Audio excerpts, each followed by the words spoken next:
Welcome back to the Product Biz podcast. Today we have a special guest, Tiffany from Cricket F Farm, who's here with us today talking about her tallow business and how she started her business in February of 2025, has had incredible success, has reached four-figure sales months, her highest sales month in November of 2025, this past month that just ended, reaching over $1,200 in sales, has rebranded through PBA, is entirely running her business organically, is doing no markets at all. So I'm super excited to have her here to share with us more about her business. So welcome, Tiffany, to the show. Thank you for having me, Monica. I'm so thankful to be here. Oh my gosh, it's going to be so fun to learn more about and hear you share all of these amazing insights with those who are listening. So let's start with the basics of tell us about your business, what you sell, and how you got started. So I sell tallow-based skincare, and it's a really, really saturated market. So I try to differentiate myself a little bit by focusing on pregnancy-friendly and postpartum-friendly products, so that it's safe for mama, baby, and all the things. Um, And I got started because I had some friends who I'd been making just gifts for over the past couple of years. And, um, you know, 20 Christmas of 2024, they all started bombarding me with, you need to make some more. I need to give some as gifts. This is, you should be making more of this and offering it for sale. And I'd never even considered it before, other than like as a pipe dream. Like, this is something someone else does. This isn't something that I do. Um, and in January, I don't know what bug got in my ear, but I decided I would start a business. Because I was like, well, there's demand, at least among my friend group, and maybe I can make a go of this. And I've always loved making things with my hands. I'm an accountant by trade. As of October 30th, I am no longer an accountant by trade. I am a tallow skincare maker by trade. And yeah, so I just kind of made the decision one day and had a website and a product line ready to go for February. That is incredible. I love hearing that. And that little teaser of what you just said is you started your business in February, and in October, so about a month ago, you actually left your corporate job, which is incredible to hear that and to see you really going all in on your dreams, which is so exciting. So I want to dive in a little bit more to tell us a little bit more about some of your products. Like paint the picture for us. I heard you say pregnancy, post-baby products for moms, but tell us more, just so people know what you sell. So I made sure that everything that I was making wasn't including things that would be counter indicated for pregnancy specifically, because when I started using tallow, I had to stop my prescription skincare, which contained tretinoin, which I don't know if I'm saying that right. But I had no idea that the product that I was taking the entire time I was trying to conceive, like up until my first pregnancy loss, I had no idea. And when I was talking to my doctor, my dermatologist, she said, "Oh no, not when you're trying. You need to stop using this. Like, we need to get you on something else." And I was like, "Oh, that sounds like something you should be telling every single patient before you prescribe them this." Um, and I was like, well, I'm not going to use prescription anything anymore because I lost trust in that. So I started researching and figuring out what worked for me. And a friend of mine recommended tallow. I bought a really expensive brand's tallow because, there was that, oh, it's expensive, so it must be good feeling behind it. I didn't know anything about it at the time. This was like probably 8 or 9 years ago. Um, and by the time I got through the jar, I was like, I can make this myself. And then I started making it myself, and my skin was clear and everything was great. So the whole experience with my dermatologist made me feel like there wasn't enough focus around pregnancy safe skincare, because it's always been retinol and retinoids and all the things that magically, get rid of your wrinkles, but could also cause birth defects. And the hyper focus on, appearing younger all the time. So I focus on using things that are natural, like bakuchiol and THD vitamin C, and things that are just as effective, but don't come with the scary list of things that happen. Yeah, I love hearing that. And I truly feel that when there's a business that has that sort of like passion or purpose behind it, that just fuels it. So I always love hearing people's stories because when you have a story like that of, oh my gosh, I started to connect the dots and I realized that this could have been what was affecting what was happening in my life. It adds that fuel to the fire of I have to find something that's better and I want to create something that's better and it fuels that passion. I love hearing how you are specific with pregnancy and post-baby products because you are a PBA member and you hear in PBA all the time how we talk about getting super specific with your audience, the type of products you sell, how you position your products. So talk me through that. Were you always, when you were thinking of launching this product, were you always with the intention of products for moms, pregnancy safe, etc.? Or were you first thinking to be more general of like tallow skincare in general and then you niched down? How did that come about for you? So it was always about making sure that it was safe, no matter how I branded. Like it didn't necessarily have to go in that direction, but the products were always going to be pregnancy and postpartum safe. That was always. What about on the branding side though? When did you decide to really maybe market it towards Um, that angle? I would say when I was going through the module and being told no, stop trying to be overly general. And like it doesn't, what I found is that it doesn't limit who actually buys. Because Mhm. I still have men who buy. I still have women who are quite beyond the age of childbearing years who buy. I still have very young women who buy, um, who aren't even thinking about having kids yet. So it's really just like it, to me, it helped to identify that that's why this is different because if your decision changes or if you have a surprise, that you're not accidentally doing something that you didn't want to be doing to your body, to yourself, because your skin is your largest organ and it's important what you put on it. Yeah, absolutely. So take me back to that February time frame where in January you said you had this little bug to start a website, start a business, and actually make it official. You launched in February, and I know you joined PBA in May. So take me back to Feb. What were you focusing on? What was business like? What were you struggling with? What were you feeling at that point in time? So February was my third highest month. So my first month was a big month for me. It was over $500 in sales.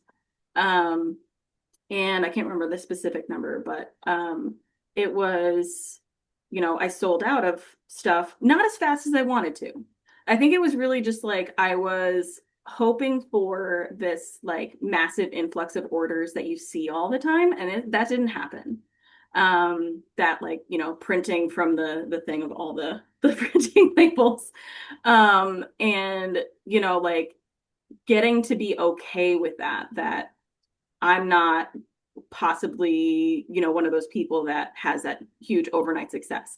And that's okay. So I think for me, like February was um, not what I wanted it to be, but was exactly what I needed to force me to recognize, what my market wanted, the kind of actual pace at which I would grow, and, like identifying who my market was to a greater degree because I was just throwing things out there. I had a dead Instagram account for the farm that I hadn't touched in 3 years since I had my daughter. And I had a dead TikTok account with the same story. So like I went from like 100 people on TikTok and 400 on Instagram to I think by the time I launched, it was like 800 on Instagram and probably about 500 or 600 on TikTok. Um, so I was really using socials to grow and social media. I don't know about anybody else, but it drains me. And that was like not something I was prepared for either.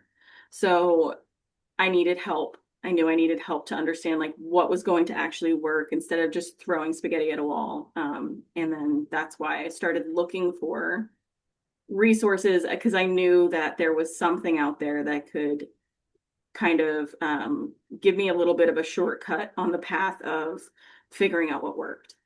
And that's so interesting to hear because it sounds like you launched. And you had proof of concept. 500 in sales that first month is fantastic. That's incredible proof of concept. Like, hey, this has legs. This can work. People are interested. And then you were growing fairly, very well on social media, it sounds like, but it was just super draining for you. So that's when you had this thought of, okay, if I want to continue, I want to shift some things, I want to learn some things, I want to try some different things. So it's not something that's burning me out and Mhm. making me like dislike my business. Is that right?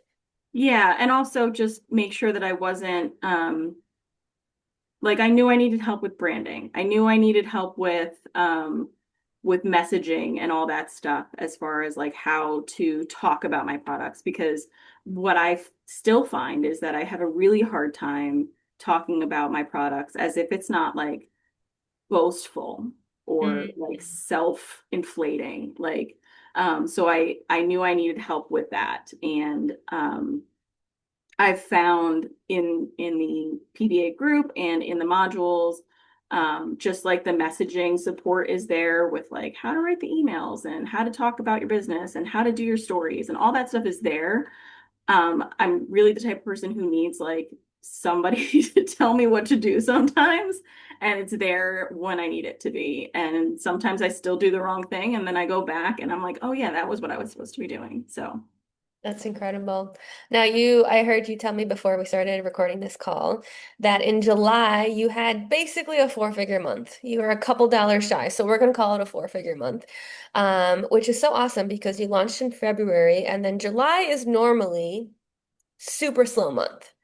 But you had $1,000 in sales, and then this November you had $1,200 in sales, which is incredible. All organic, primarily social media and your email list. Can you tell us more about that? Like, what are you doing? What's really working for you, and what has led to that growth? So July's month was a month of launches. So I launched two what I would call like hero products. I launched an eye balm that everyone loves, but I had to test it myself for 4 months before I would put it out there to make sure that it was all the things that I wanted it to be. And I launched a lip balm that is dyed with alkanet root. So it's no mica, no petroleum products. It's basically like a tinted lip balm that you could also use on your cheeks if you want to for like a rosy glow. And both of those things sold out really quickly in July. Like I didn't make enough of either of them. So I was like, oh, okay, I need to make more of these because this is something that people like. So those two product launches in the month of July really drove a lot of stuff. And I also had a sale in July that was clearing out some old inventory from the springtime. And that helped too, like just to be like, okay, these are the products that didn't work and I want to get rid of them. And these are the new ones that are going to be taking their place and people love them. And that's amazing. Now, in July, with these launches, you said they sold out. How are you promoting them? If you're doing all organic, how are people finding out about them? So I'm promoting them on my socials, and then I also send out emails to anybody who signed up. So in July, I think that was like 40 or 50 people were on my email list in July. And then I have a few friends, the same friends who encouraged me to start the or to make more and sell more, not necessarily to start a business. I took that direction myself. Um, but they all have social media. I am an older mom. I am 41 years old. My friend group of all the people who live in East Tennessee who also have 2 and 3 year olds, they are not 41 years old. They are 20 somethings with thriving social media presences of 5 to 50,000 people. And I am blessed to have them post about my products. So they love them. They post about them. I offer them affiliate links. Doesn't drive a lot of sales, but it drives people to my page, and enough people have come over that are on the email list now and are buying. So I've also done giveaways. Didn't work really. I think I Mm. need more people for that to work, but like giveaways didn't work. I Yeah. just gave away some product. Yeah. Made somebody's day. Which is okay, and that's the whole point of business is you test and you learn and you see what works. And what I'm hearing you say is you have people in your network.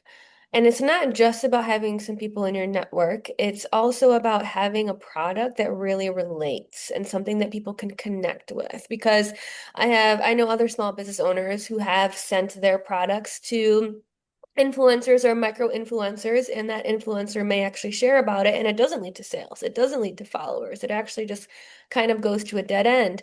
And the thing that I always come back to with those small business owners when I hear that over and over and over is number one, is the person you're partnering with the same, do they have the same target audience as you, right? Because that's going to be huge. And number two, does your product actually speak to that audience? Does it connect to them? Or are we being too general and generic with our Mhm. branding, with our logo, with our labels? So I Yeah. want to hear you tell us a little bit more about like the before and after of what your logos and branding looked like before PBA, what you learned in PBA, and how you shifted your whole branding experience with Mhm. your products. Sure. But just really quickly, you touched on something there that I thought I should elaborate on is the friend group and making sure that my audience is their audience. And they 100% are. They're doulas, they're moms who have big mommy like follower groups. So like they're stay-at-home moms, they're homeschooling moms, they're doulas, they work in the childcare space. So it is very much aligned. That's Yes, probably why it works. 100%. And then as far as the branding question, so I brought a couple of show and tell items with me. In one hand, I have what I started with, which is home printed, really kind of, I mean, it's sloppily labeled on. This is why it's my home product that I have and not one that I sold. But the printers didn't align well, and it's all black and white. And it wasn't really me, and I was trying. And then I have one of my newer products. The first one is just a regular old whip tallow. One of my newer products, which is called Her Balm, which is a wild yam infused balm, has my colors, my fonts. Um, it's professionally printed and it looks it. It's in the exact same kind of jar. So the only thing that's really changed is the label itself.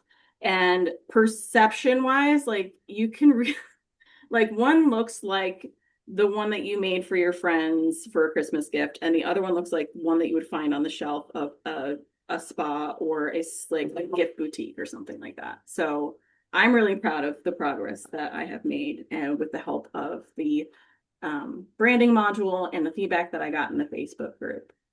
Yeah, that's incredible. And that's the power of labels and branding.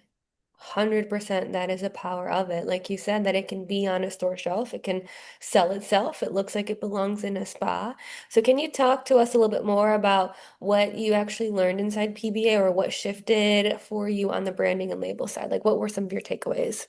I think one of my biggest takeaways was I was trying to do too much. I was trying to, um, I knew I had to pick fonts. Like I knew that basicness of it, but I was trying to do too much by like customizing every single label to look a certain way or have like this one I have in my hand is called Winter Glow, and I have like a little impressed version of a snowflake. I have another balm that has like a moon because it's a magnesium balm.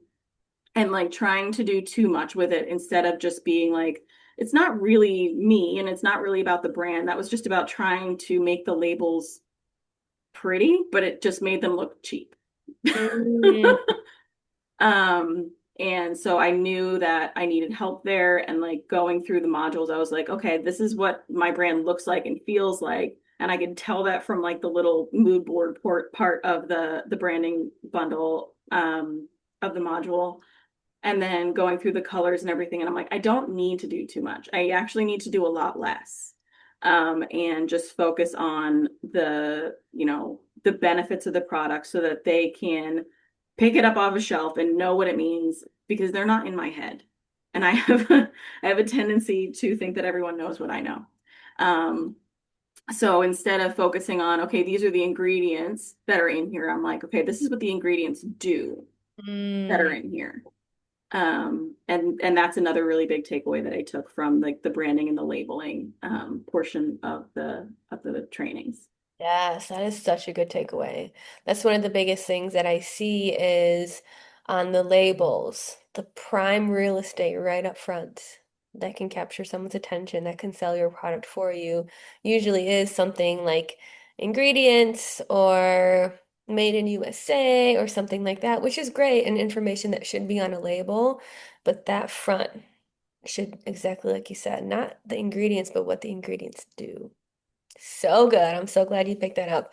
Now, did you get a brand audit? You said you got some brand support in the Facebook group. Was that a brand audit and was it from Kendra? Yes, yes. I think Okay. that was back in July. So my Okay. brain is a little. That's okay. I know you've done so much and you've had so much progress, so I get it. Do you remember any main takeaways from that, from the brand audit that you Um, received? Or Other than she had some feedback on the sans serif font. She was like, it needs to be, this one stuck with me. It needs to be a font that you would be able to read a book with. I mm, was like, okay, so I'm going to type because I also am an author. Ignore that part now. So I actually wrote, or I took the font and I pasted it into one of my manuscripts, and I'm like, no, that's not it. So I found, the right font that actually could be read in a book and also still fit the same style that I was going for. amazing. I love that. Such a good piece of feedback from Kendra, who's our brand coach inside PBA. Okay, so let me talk about this. You mentioned social media, all organic. You mentioned some friends who have a super aligned audience. You mentioned up-leveling your branding that truly connects with your audience. You also mentioned email. So tell me more about what you're doing in email. How are you promoting your products? Because that's another big driver for you and for your sales, right? Yeah. So I should be sending more emails, and I know that I should be sending more emails. I usually only send emails when I am announcing a new product or teasing a new product or announcing a sale. Um, but other than that, I don't send as many emails as I should, partially because up until a month ago, I really didn't have the brain space for it. So it was really just a matter of I had no plan. But I use I'm right now I'm on Square. I am converting to Shopify just because I found that there's very limited integrations with Square. Yeah. Um, and so as I'm converting, I'm hoping that, new email marketing packages will have better impact because the Square marketing packages are really limited.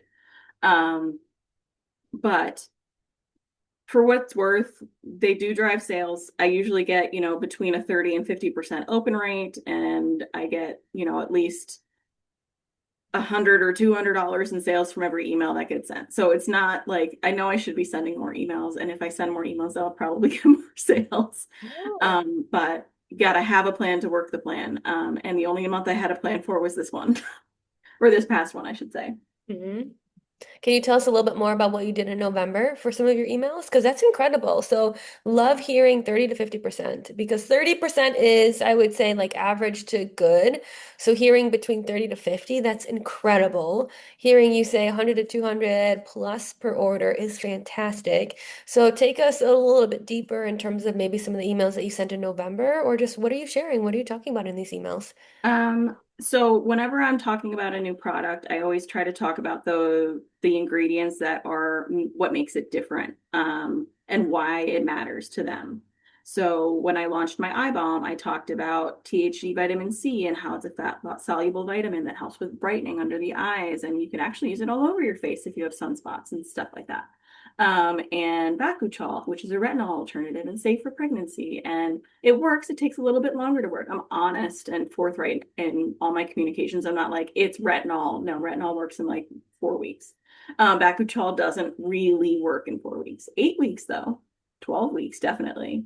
Um, and as long as you continue using it, it's the same thing with retinol. It works as long as you keep using it, but you don't have the same skin breakdown. And I make sure I'm like I have to show proof if I'm making claims like that. So I like provide links if anybody wants to go read the things that are about what I'm telling them about. And I usually will also talk about little snippets of, what's going on. So for the holidays, I did, we're planning to decorate on Thanksgiving because it's just us and what are you doing? And through my other life as an author, I do a lot of email marketing there, and I always invite feedback and people to comment back. I always get emails there. I don't get emails back yet from this. I feel like when people get retail email marketing, they're less likely to respond as if there's a real person there, but maybe someday.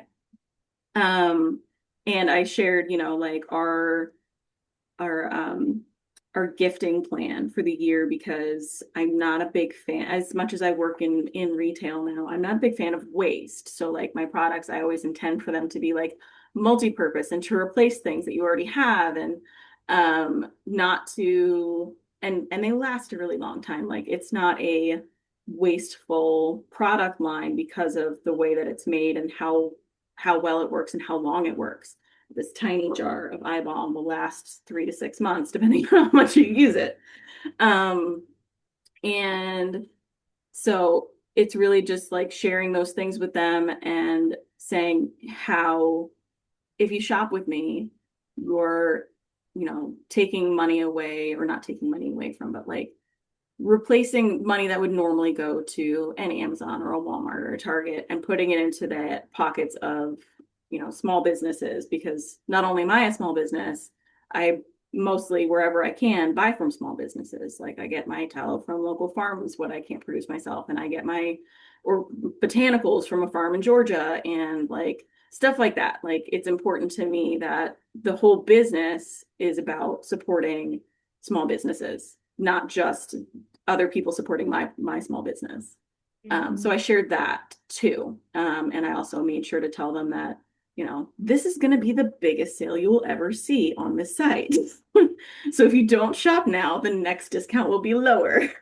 Um, Um, and things like that. Just kind of making sure that people were aware because of what I don't want to ever have happen is somebody to be like, "Oh, I was waiting for your real Black Friday sale," because my pre-Black Friday sale was my big sale.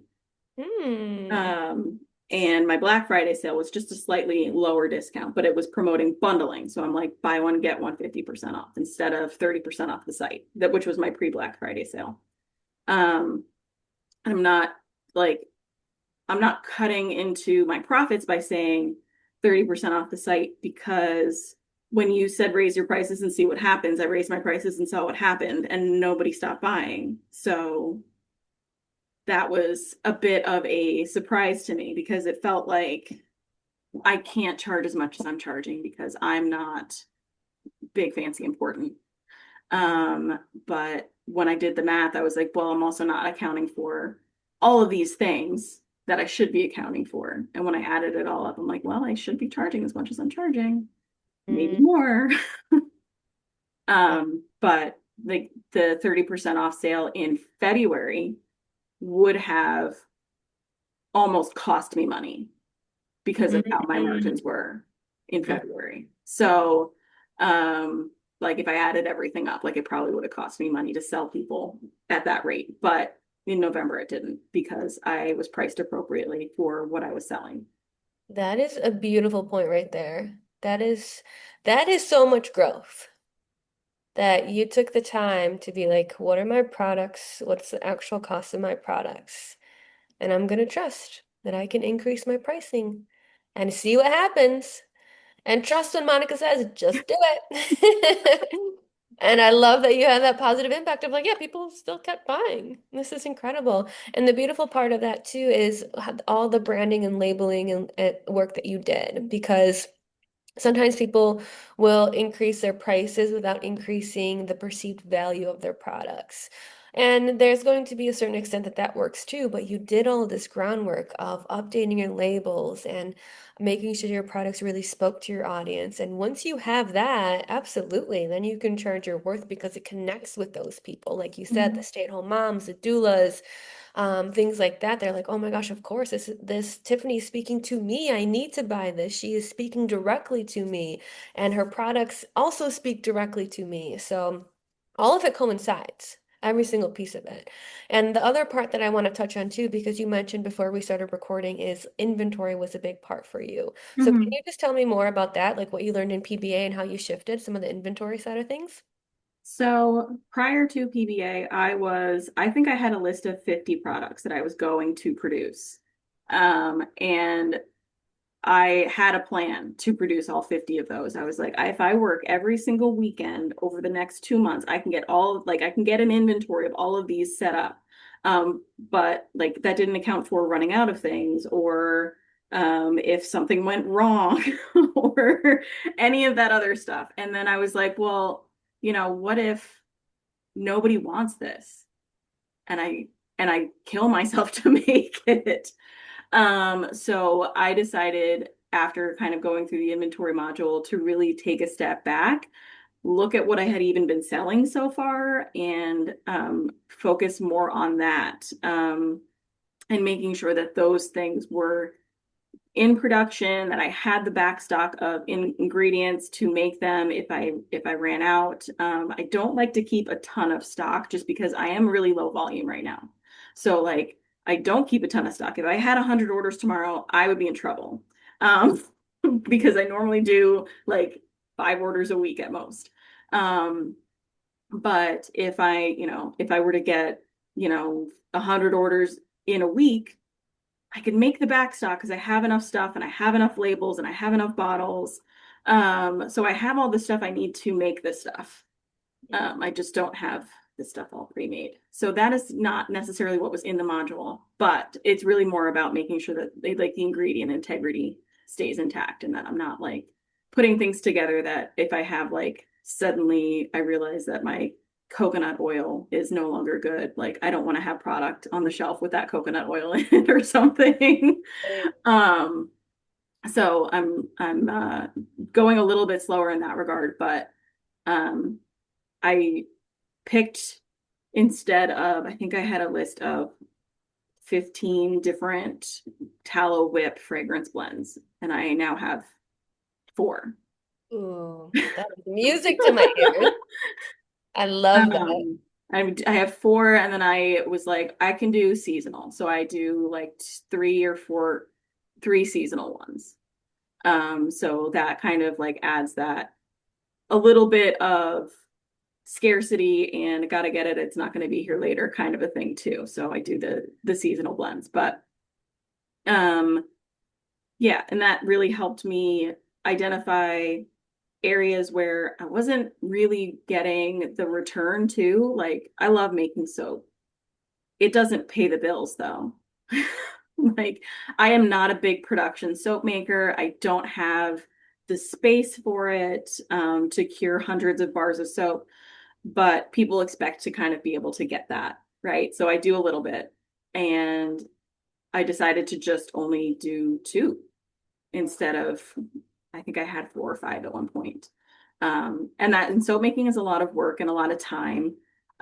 Significantly more time is spent on making soap than is making, once you get beyond the tallow part, than on making like if once I have my tallow rendered, like making a whipped tallow takes just as long as making, 40 bars of soap. And 40 bars of soap isn't going to make me $400 or something. Whereas a batch of whipped tallow might make me 1,000. Like it just didn't make sense, mathematically speaking, to continue to invest a ton of time, money, and energy because the tallow itself, like there's a ton that goes into the soap. And I'm like, I only have so much to go around. It should go into the thing that makes the most money. That's smart. That's smart business strategy right there.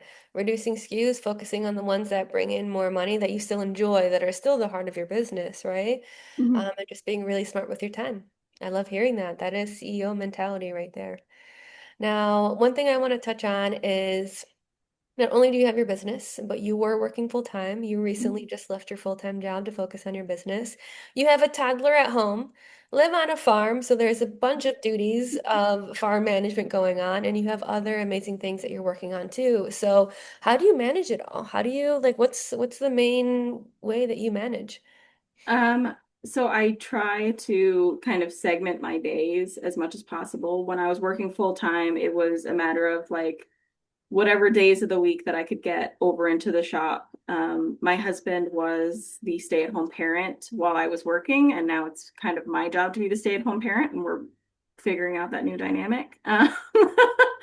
And with a 3-year-old jumping into being the stay-at-home parent to a 3-year-old is very different to jumping in and being a stay-at-home parent to an infant. I don't know which one's harder and which one's easier. I'm not going to debate on that one, but it's different. And I worked from home the entire time that she was growing up. So it wasn't like I wasn't here, but just not having the day-to-day responsibility, basically up until I clocked out. Um, it was I would be able to use my lunch break to attend like PBA meetings or to develop new labels and stuff like that. I would have, if I asked my husband, I'm like, hey, can you be done with farm chores, by 7 so I can go upstairs an hour early and work on whatever. Um, we usually did that. And now it's really very much like grabbing an hour here and an hour there. And we're in the middle of some renovations. So my husband hasn't been as available, but once he's done with those renovations next week, hopefully, um, we will have much more split schedule where I'll have a lot more dedicated time to put into my business and be a lot more structured and intentional about it. But right now it is very much like it's Sunday and 10 p.m. and I'm out of this and I'm going to go make it and then I'm going to go to bed. And so it is just kind of figuring it out as I go and doing what I need to do when I need to do it. And occasionally putting on Baby Shark if I need to write some emails or do some content, but try to Yeah. keep Baby Shark to a minimum. Yeah, that's incredible. Now tell me a little bit more about your strategy of not doing markets. Was that intentional? Is it I don't want to be away on weekends, I've got enough going on, or what was your decision in that choice? It was basically that up until now, I never would have had time.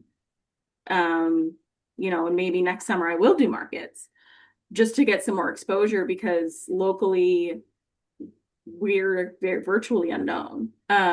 Trying to get into some stores. I make elderberry syrup too, so that's in the store locally, but it's in like a kind of corner market kind of a thing, not necessarily a place I would want to put my tallow.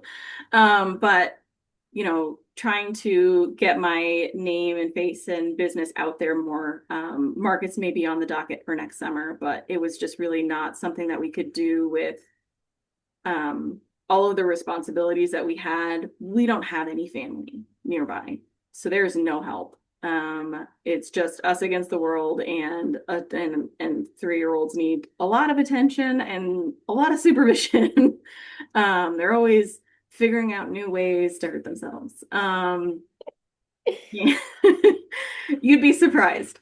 I caught her with her leg wrapped around an arm of a chair trying to sit on her bouncy ball thing that has like the handle in the middle on like a patio chair, like on the seat of the patio chair. I'm like, we're not launching. We're not launching off the chair. Oh my gosh. Um, yeah, they figure out new things every day. It keeps you on your toes. So we just never had time for it. And as much as I would have loved to do markets, it was enough stress and pressure to just kind of keep everything going while we were trying to figure out how I could leave my job. Yeah. And what was that final decision for you to leave your job? What helped you come to that decision?